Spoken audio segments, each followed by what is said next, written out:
lang masabing hindi tayo nanalangin. Di ba? Para lang huwag masabing hindi ka nanalangin.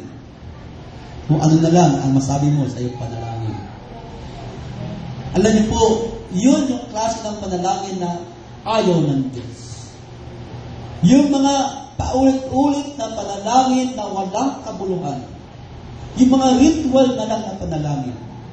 Di ba may mga Kristiyano nakaprogram na ang prayer niya? Sa umpisa pa lang ay alam mo na kung saan siya dadaan, magtatapos. Mga anak ng Diyos, hindi po dapat ganun ang panalangin natin. Minsan ang mga anak ng Diyos, kung kailan na inaantok, kung kailan umihigab na, kung kailan pata na ang katawan, saka mananalangin. Pero kung kailan malakas pa at hindi pa inaantok, nandoon sa telebisyon. Nakakalungkot, di ba? Yung quality, time, na ibigay sa walang kabuluhan. At doon sa dapat ibigay sa oras ng panalangin, wala na yung quality time. Kaya wala nang quality prayer. Wala nang magandang panalangin. Bakit? Kasi yung panahon na malakas pa ang katawan mo, hindi pa pata, hindi ka pa inaantok, ibinabad mo sa mga bagay na hindi naman kalooban ng Diyos. Kapag oras ng panalangin, hinikab-kab ka na. Diba? Ang panalangin mo kung pwede lang, Lord, kaparehas po nung nakaraang gabi. Yun lang po. Amen. Mga anak ng Diyos, magsipagbago na tayo ng panalangin. Yung panalangin na may concern sa gawain. Amen? Yung panalangin na may concern sa iyong kaluluwa. Paano ka lumakas? Paano ka makaiwas sa mga tukso? Sa panahon na nandoon ka sa eskwela, paano ma-display si Kristo? Sa trabaho, paano ma-display si Kristo? Sabi ng Biblia na magsipanalangin kayo sa Espiritu ng lahat ng panalangin at daing sa buong panahon at mga puyat sa buong katiyagaan at daing na patungkol sa lahat ng mga banal. Alam niyo po, kung nagagawa natin magpuyat sa assignment, dapat mas lalo yung magawang magpuyat sa pananalangin. Dahil kung nagagawa niyo magpuyat sa assignment, nagagawa niyo magpuyat sa telebisyon, pagdating sa Panginoon, hindi niyo nagagawa, nakakahiya tayo sa Panginoon. Nakuha niyo ba? Nakakahiya tayo sa Panginoon. Mga puyat sa buong katiyagaan at daing na patungkol sa lahat ng mga banal. Kung may nakita kang kapatid na nagkasala, huwag mo na siyang pintasan. Ipanalangin mo na lang. Amen?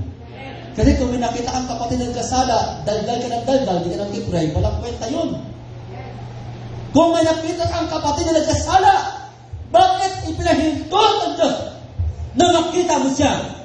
Hindi para mahanapan siya ng kasalanan, hindi para mahanapan siya ng pagkakamali, kundi para matulungan mo siya sa paaling paraan, sa pananalangin. Amen? Hallelujah. Yun ang tama. Ay, si brother, may kasalanan, meron na ibabato sa kanya. Hindi ganoon, mga kapatid.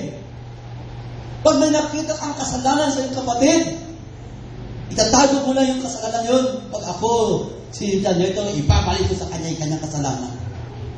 Hindi ganoon, mga anak ng Diyos.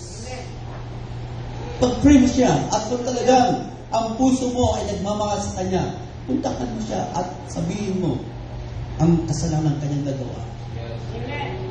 Paalalahanan mo siya, mga kapatid. Huwag mo na lang ikismis, huwag mo na lang ipagkalat dahil gawain niya ni Judas. Amen? Gawain ni Judas yan, mga kapatid. Yung pag may nakita kang kamalian, tapos ikwento mo sa iba, ikwento mo sa labas, gawain ko yan ni Judas. Ang ibig ko sabihin, ang isang mananampalataya, kung may nakita kang pagkakamali sa iyong kapatid, ipanalangin mo siya. At kausapin mo siya ng personal kung magagawa mo. para makatulong ka sa Kanya.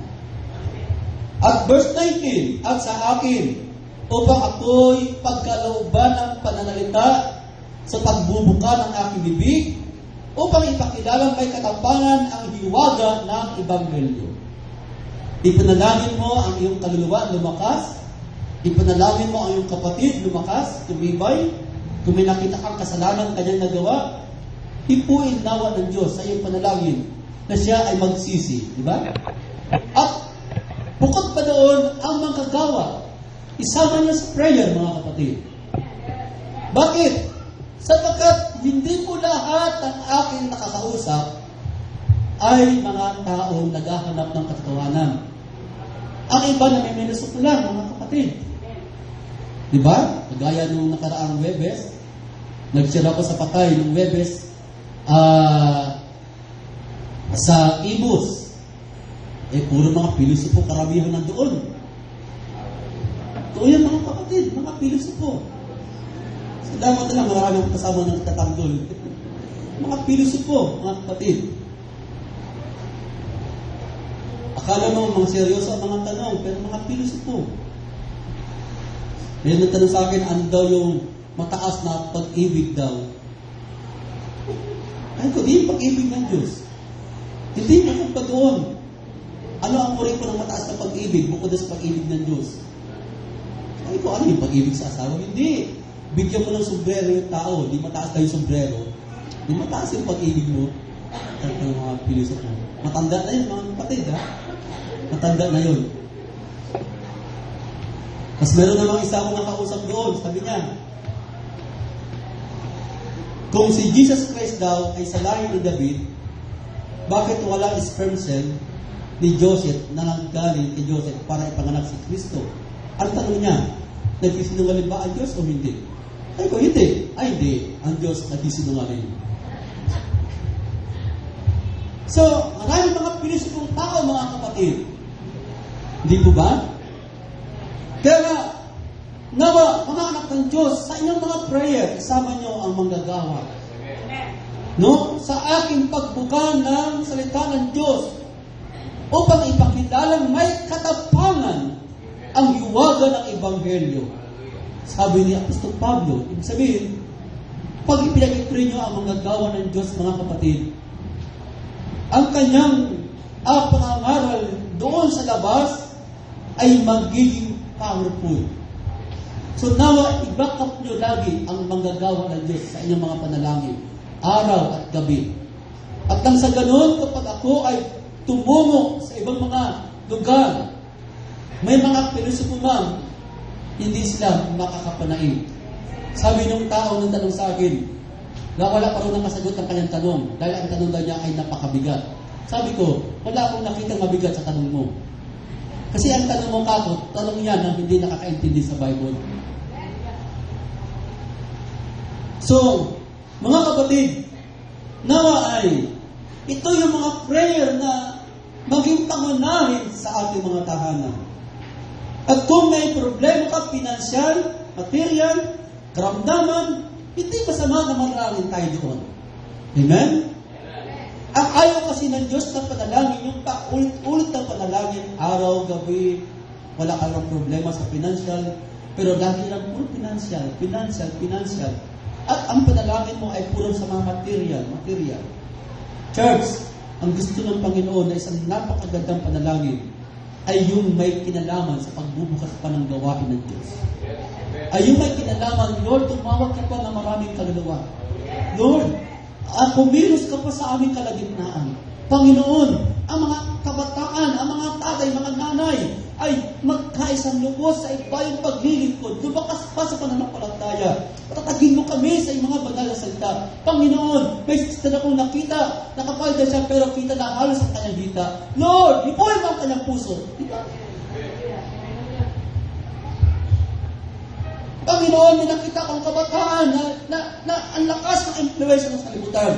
At siya ay halos ganoon na rin ang kanyang lakad. Lord, ipoy mo ang kabataan ito na maging matatag siya, Panginoon. Hindi ba?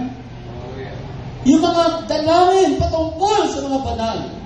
Pag nakita mo ang isang kapatid na halos natatagay na lang sa libutan, pag-pray natin sila.